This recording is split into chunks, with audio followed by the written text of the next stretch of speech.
Le site ici appelé en son temps Parc Mobutu, ou aujourd'hui le parc animalier de Lancélé, avait une superficie de plus de 3000 hectares.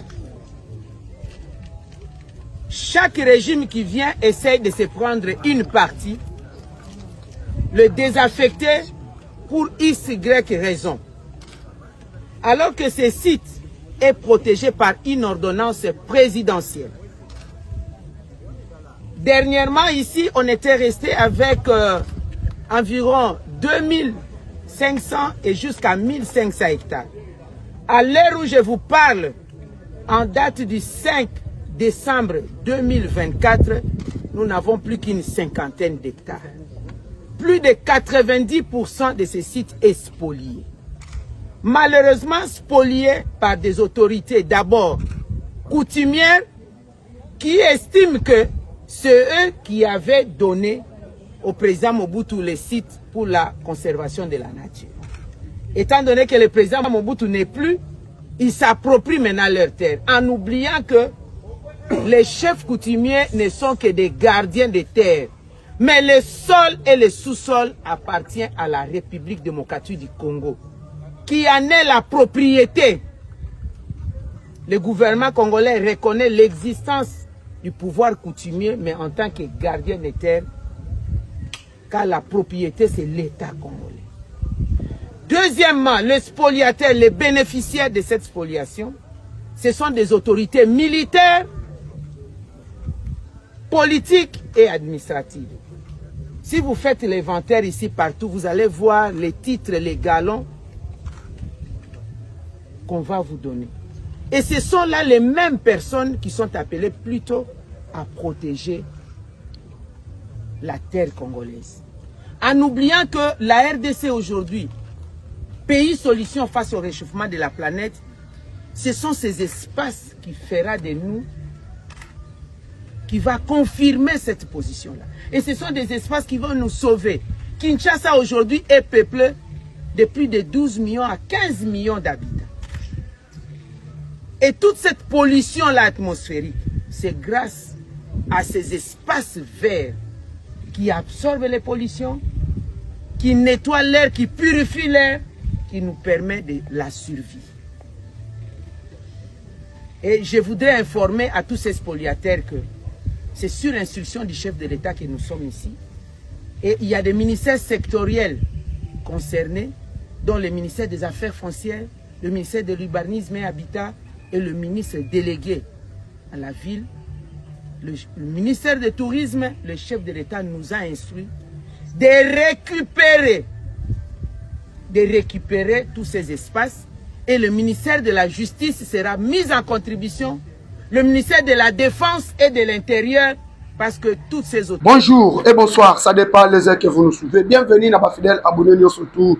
Il y a K1 Télévision, votre humble serviteur, président Moustapha Toyoko Solana Bino, sur la situation politique à l'est de la République démocratique du Congo. Bande Konangaï, Awa Toyoko Solana Bino sur 2 points à l'ordre du jour. Premier point, Tozobé Kanabino Masolo sur les accords qui seront signés aux États-Unis d'Amérique entre République démocratique du Congo et les États-Unis d'Amérique, les USA. Deuxième point, Tokosonabino sur les accords à Doha, Tokobeta Masolo et Anstinifungo.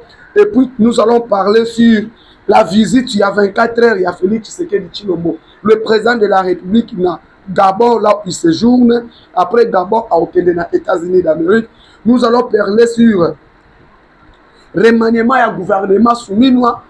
Normalement, il faut mettre en place équipe souminois. Dès que la mise en place, Tokobeta Masolo sur Yango, et Tokobeta Masolo sur les évêques qui y a l'église catholique, Otobeniba évêque ya Senko, o Babengani Bango na niveau ya Doha ya Qatar, na présence ya monsieur Otobengi Boulos o azalaki na niveau ya Qatar.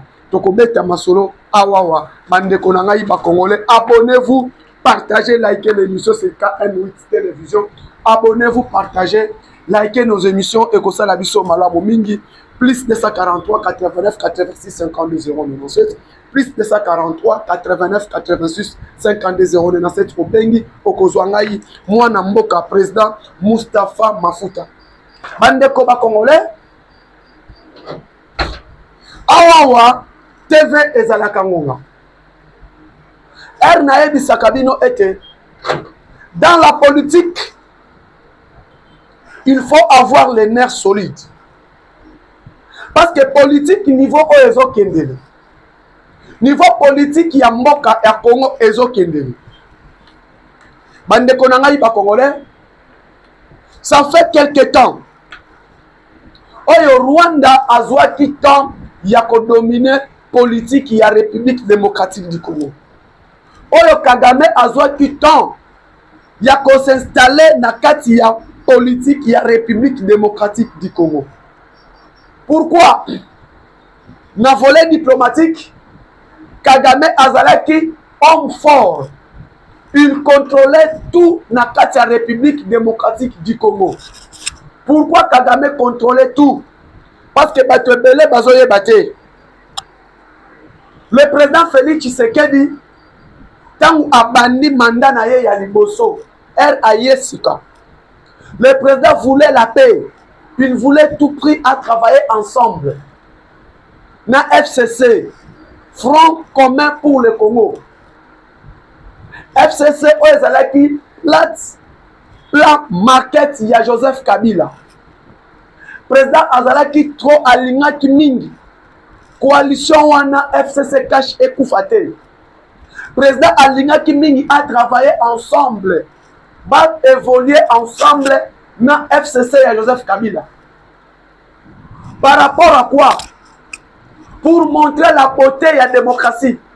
Pour montrer la beauté de la démocratie dans le monde entier.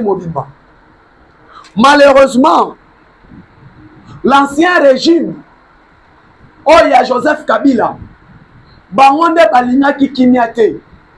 Bangonde balingaki kimiate, mais au moins le président de la République, dans le discours il y a 6 minutes, à Panza FCC Cash. À Panza FCC Cash, dans le discours il y a 6 minutes.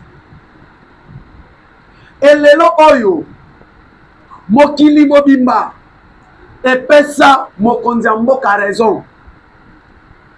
Et pesa chef de l'État raison. Malheureusement, lelo bandeko ba congolais.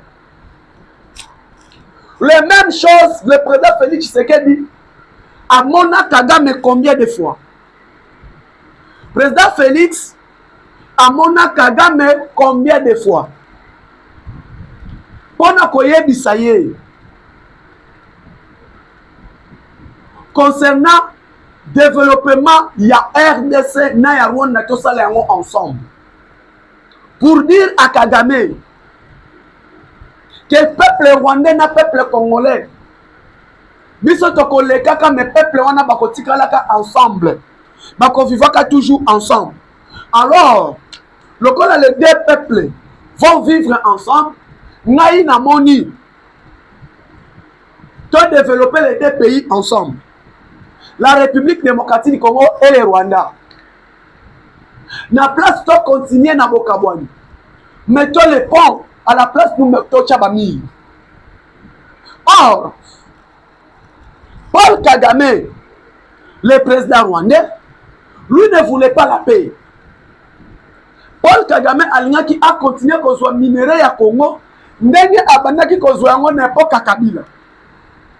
Abosani régime ya Kabila si ekenda. Abosani oyo aza actuel sur le fils ya Sphinx.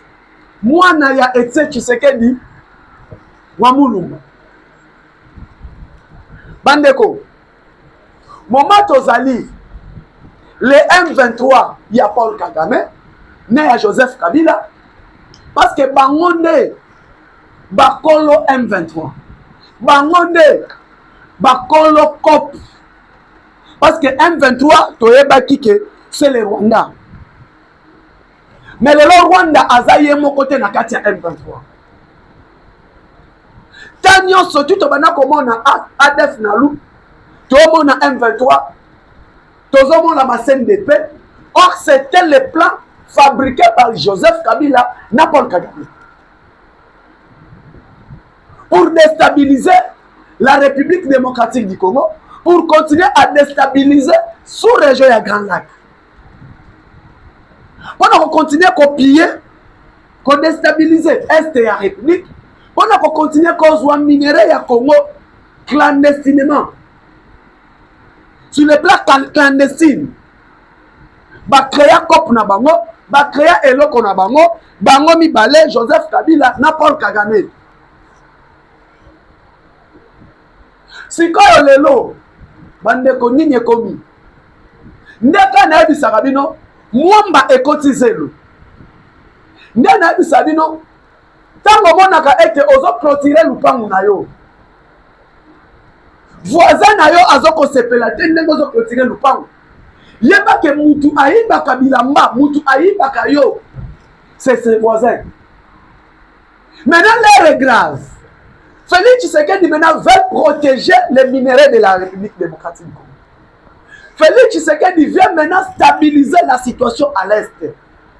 Félix Tshisekedi aligné Yemoko, Azua, Congo, même la République démocratique du Congo. Aligné à protéger les minéraux de la République démocratique du Congo. Aligné à assurer la sécurité des Congolais. Bon, comment on a été? Bitumba Est et Bandi. Bitumba Est et Bandi. Mokonzi Mboka. Félix Antoine Tshisekedi Tshilombo. Akuti d'abord armée Nabiso Yakokufa. Akuti d'abord armée Nabiso sous mesure ya notification. Sous mesure ya sanction. Parce que l'armée congolaise est qui sous sanction ya communauté internationale. Tozala qui na sanction pourquoi? Parce que Kabila na Kagame ba komisa ki armée ya Congo armée internationale. Ba kocha ba brassage, bango ba mixage na bango tout consort. Alors, vers brassage et mixage ne permettait ka ba pesa armée na biso embargo. Ba pesa armée na biso embargo sous l'époque il y a Joseph Kabila comme président de la République. Armée embargo wana bandeko et ça là 18 ans. Embargo ne ça là 18 ans. Âge moyen il y a armée ezalaki 57 ans. Âge moyen il y a armée à République démocratique du Congo.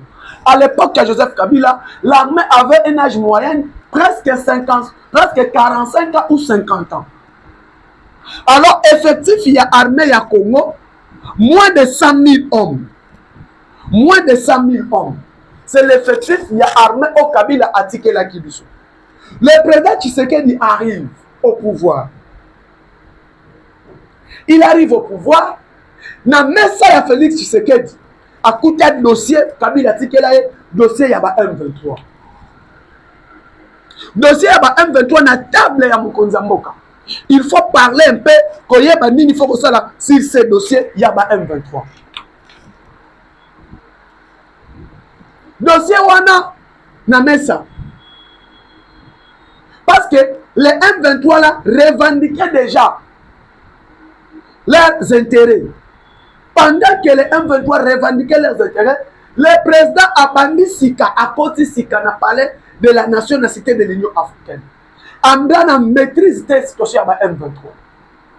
Écoutez la table. Quand vous écoutez la table, or, copie à M23, c'est lui-même Joseph Kabila, y compris son papa qui est Paul Kagame. Bangonde ba kolo cop ya ba M23. Ba créa eloko na bango, o ba lela ka mbongo ya Congo. Ba créa eloko na bango, o ba piller la ka minerai ya République démocratique du Congo. C'est dossier ça ya ba M23. Président Amoni non, il faut dossier o ekota na éthique.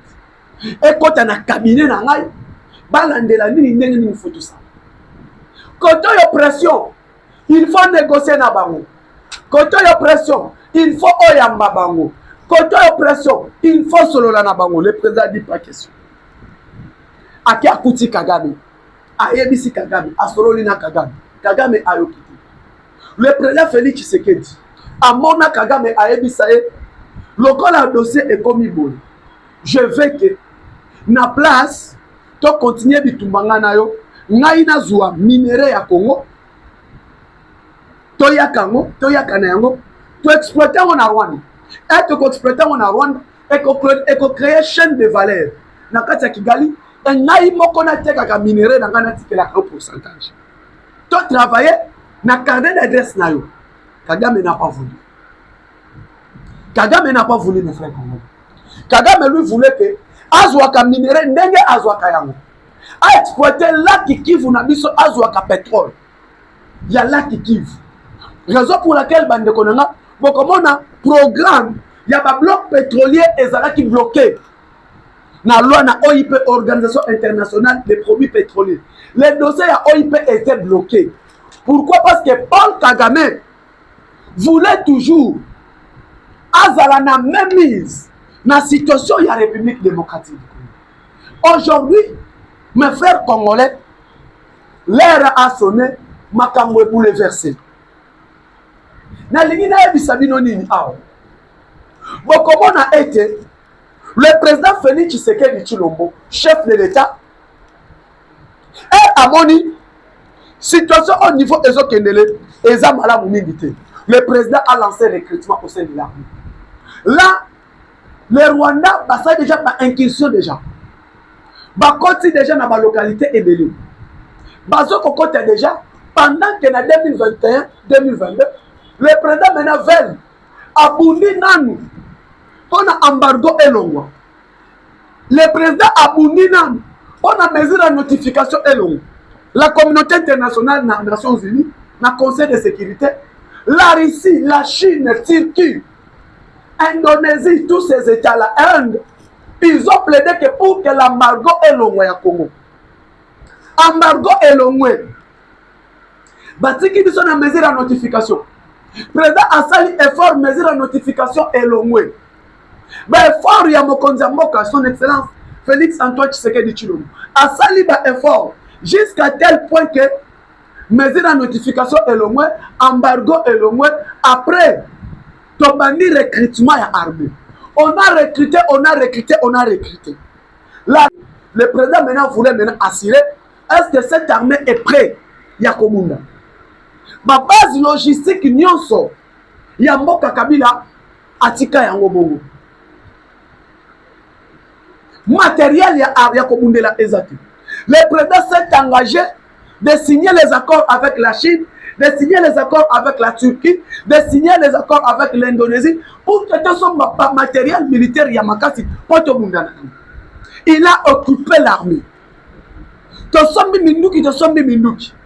Minduki a continué, président Lobi était Soki Bameki. À partir de Goma, on peut atteindre Kigali. Malheureusement, nos chefs qui s'occupent de l'armée, bato ba s'occuper ko s'occuper de la armée. Brassage et mixage wana bakoti sanzoka basala infiltration na kati armée. Basala infiltration na kati armée et comment qui ya côté ngam. Et lelo nazo bisabino. Kagame se sentait que non moment to ke bitumba oyo. Soki to bundeli yango na kati territoire rwandais na kobima perdant. Combat oyo asala ki déjà rapide parce que il savait azana bapion na ye na kati armée na biso. Azana batu na ye bazana kati armée ya République démocratique du Congo ba oyo ye akotisa.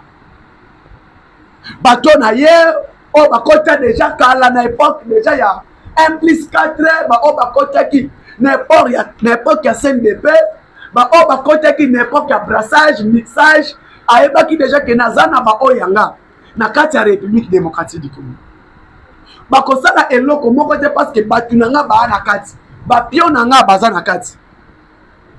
Et malheureusement vous allez comprendre aujourd'hui Kagame a poni bitumba oyo ekobundela mana Congo na Rwanda te ekobundela mana kati ya République démocratique du Congo.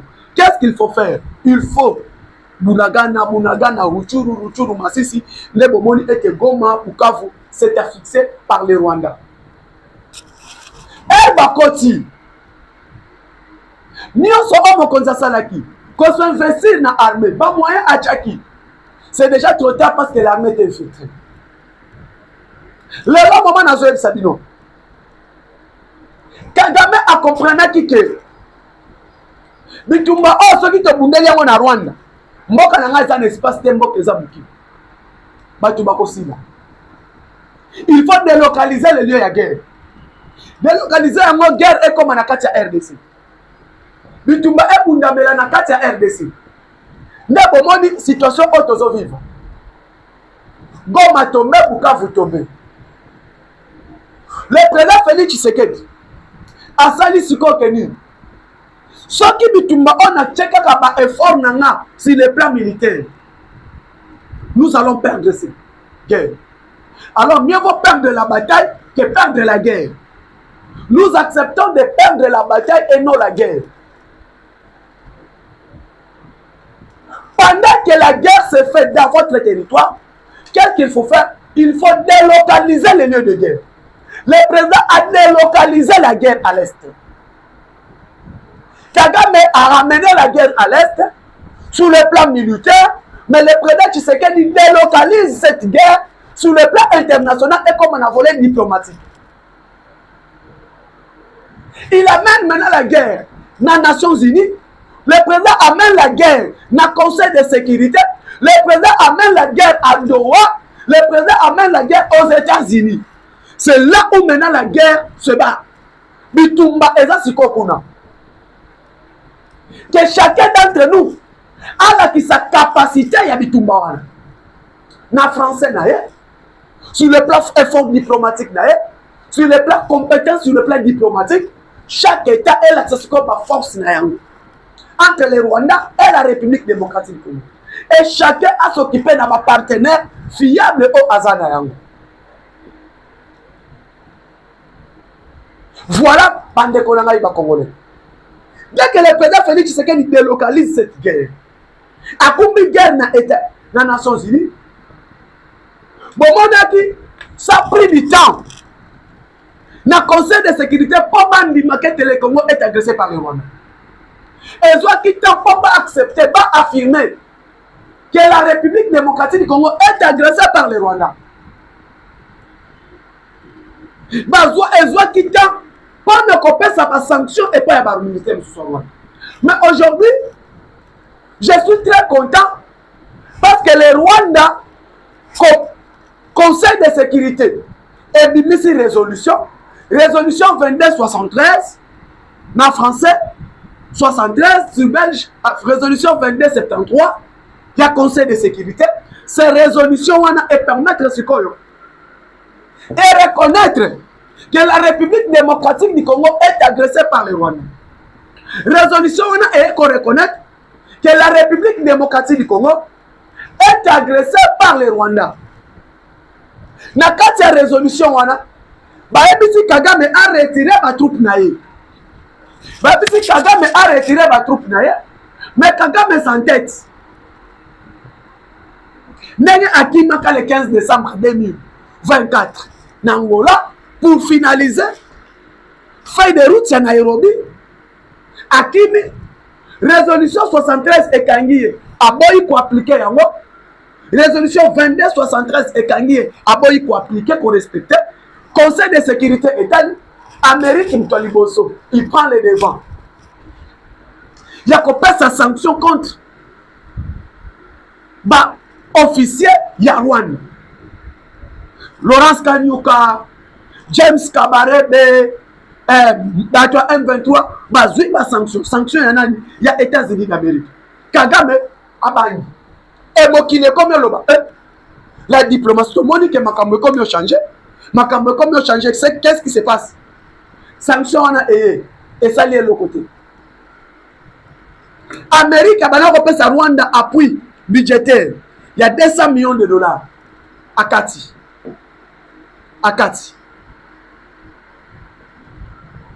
Bah, qu'est-ce que l'épargne Rwanda Kati, devise exacte.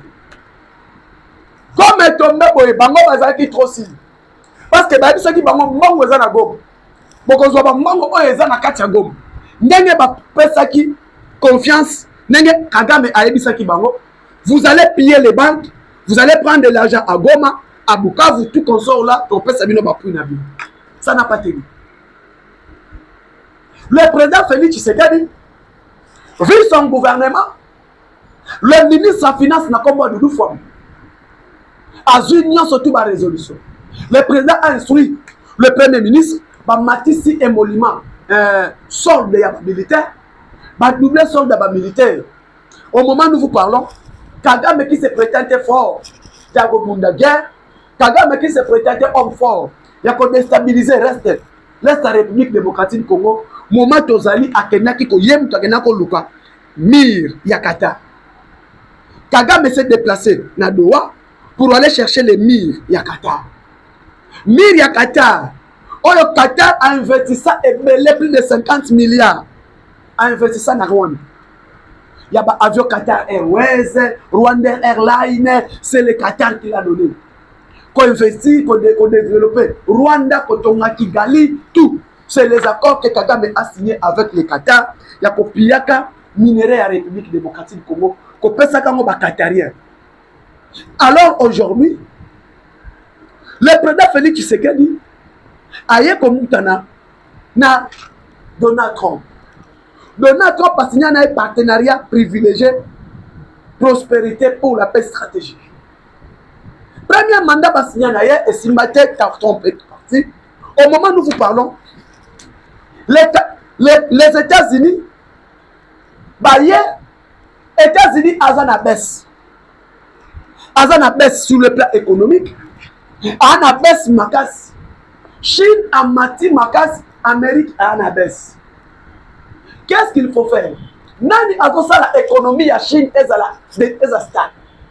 Qu'est-ce qui fait que Chine a un monopole ou a un monopole?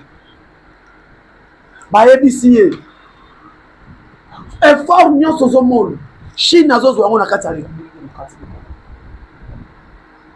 Chine a zozo na kati ya démocratie, na kati ya République démocratique du Congo. En pillant les minéraux et les ressources naturelles, il y a République démocratique du Congo. Ah bon? Président Ake a tindi battu pour chercher maintenant deal entre l'Amérique et l'RDC. Deal est consalé. Deal est consalé entre les États-Unis et la République démocratique du Congo. Sur le plan des minéraux. Oyo yoba homme politique et belé. Bakomi koloba Tshisekedi a brandé minéraux à Congo. Tshisekedi a kabeli ba américain le minerai à République démocratique du Congo. Tshisekedi a pesi ba américain nyonso. Tshisekedi a trahi le Congo. Oh nyonso ezolobama Tshisekedi a teki Congo. Je me pose cette question. Combien de fois batu bakoloba ete Tshisekedi a teki Congo? Combien de fois elobami na ba médias? Combien de fois balobi na ba homme politique ya Congo que Tshisekedi a vendu la République? Dans l'opposition, Tshisekedi a vendu la République. Il est au pouvoir, Tshisekedi vend encore, il vient de vendre encore la République. Combien de fois vous allez dire que Tshisekedi vient de vendre la République démocratique du Congo?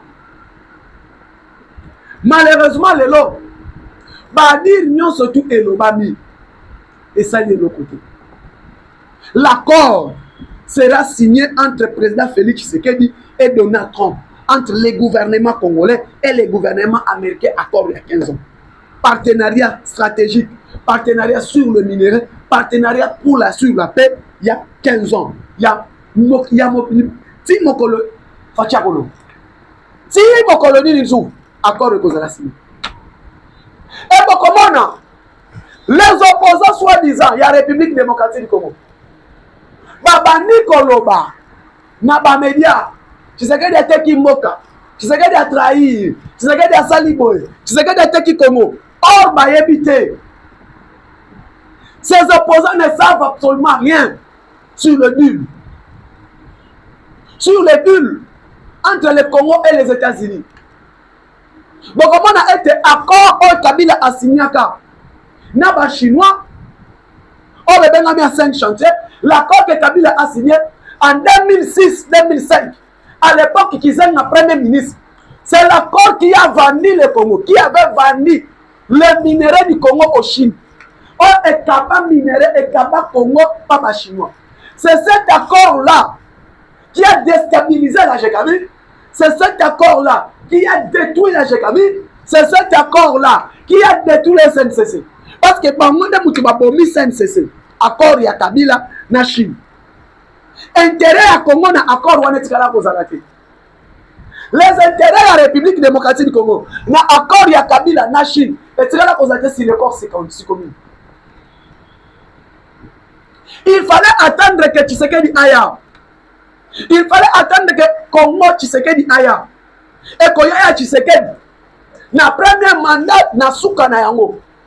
Baya ko étudier accord entre Joseph Kabila Asinyaka na Chine sur le contrat Sikomi. Le contrat Sikomi, bon, on a été sur 100 milliards. Sur 100 milliards, il y a contrat Sikomi. La République démocratique du Congo a gagné 700 millions. A gagné 700 millions. Si ces 700 millions-là, na caisse à l'État est côté de 100 millions. Nous surtout sont des politiciens autour de Kabila Makaboula. C'est là qu'on parle de brader les minéraux. Et dans l'accord Oyo, Gilles Alingé Taillé, l'inspecteur général chef de service, Gilles Alingé a enquêté sur l'accord à Sikomi. Gilles Alingé a découvert sur cet accord à Sikomi, la République démocratique du Congo ne bénéficie absolument rien. Dans l'accord à Sikomi, Chine a payé ça 300 millions.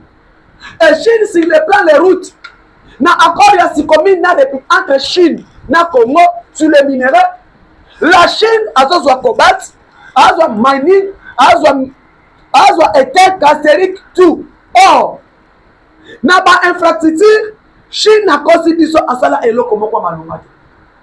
Et aujourd'hui, il fallait que Gilles Alingé, l'inspecteur général, chef de service et finance, a enquêté sur cet accord. Nana yango toke ko renégocier accord contrat 6 mois. Et pour renégocier ce contrat Sikomi, c'est grâce à cet homme de l'inspecteur général chef de service, Gilles Alingé. To renégocier, Chine a accepté de revisiter cet accord après ça a 7 milliards. De 700 millions à 7 milliards de dollars américains. Et chaque année, le gouvernement chinois a droit à 150 km de routes. C'est ce contrat que Gilles Alingé est allé négocier. Et là, vous allez comprendre, Gilles Alingé a fixé que il n'a pas de carré minier. Il ne vend pas les mineurs. Azo ko trahir mboka te, mais Gilles Alingé a aidé à sali ete mboka na biso ezwa elan mboka ekene. Na yango moni ba congolais, faut soutenir l'inspecteur général chef de service Gilles Alingé qui est, moi j'appelle le gendarme ya mboka na biso. Et aujourd'hui bande konanga mususu. Les ministres à finance Loulou Fwamba, le Pakebo Likunde, Loulou Fwamba, Likunde le Pakebo, excellence Loulou Fwamba. To moni discipline à côté de la régie financière. La discipline est maintenant entre les 3 régies financières, DGRAD, DGI et DGDA. Ma orientation à gouvernement, ma orientation à premier ministre, ma orientation à chef de l'État. Et ça, il y a la stabilité, il y a cadre macroéconomique, il y a la stabilité, il y a la situation financière, il y a grâce, il y a moins d'amboka, Loulou Fwamba, Likunde le Pakebo. Tout le monde, il y a la stabilité, il y a monnaie nabiso et là on perd de valeur, le logo monnaie et là son perte de valeur. Et là on a l'ingénieur Lobawana, grâce à la orientation il y a ministre de finance son excellence, Doudou Fwamba Likunde le Pakebo, la DGI a sali excellent qu'on a déminé en avril au impossible. Direction générale des impôts avec la tête le directeur général BG Bernabé Mwakadi Mwamba, le révérend pasteur. DGI a sali recette, il y a 3 milliards de francs congolais.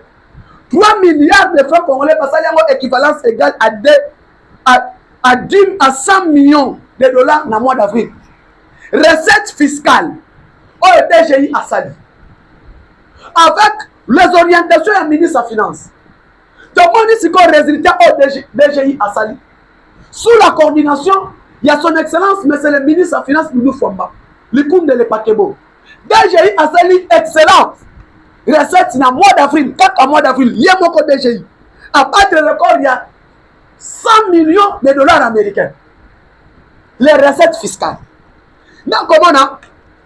Le ministre en finance, Excellence Doudou Fouamba, s'est déplacé dans son bureau jusqu'à la direction générale des impôts pour aller parler avec le révérend pasteur Bernabé Mwakadi. Pour nous féliciter par rapport il y a résultat au DGI à Sali. Par rapport il y a impact au DGI à Sali.